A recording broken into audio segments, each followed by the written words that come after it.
Urtebetetze festa egingo du Berria egunkariak bihar Andoaingo Martin Ugalde Kulturparkean. Duela 10 urte, herri ekimenez abiatu zen proiektuak etorkizunari begira beste hainbeste betetzea du xede. Hain zuzen ere, berriazaleak eta oro har, euskaltzaleak festa giroan bildu nahi dituen festa antolatu dute.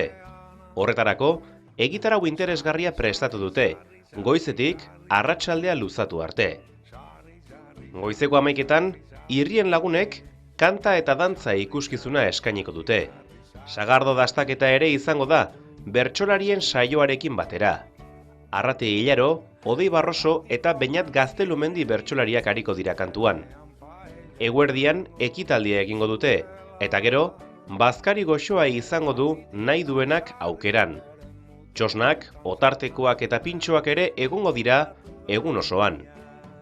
Arratsaldean berriz, musikak hartuko du parkea.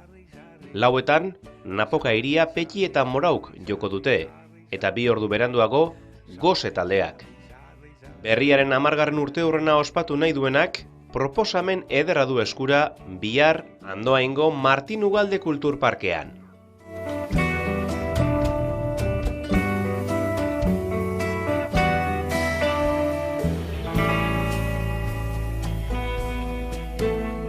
Zaila dugu sortzea doinu goxua gorik sari dio herriak txampainaz ospaturik.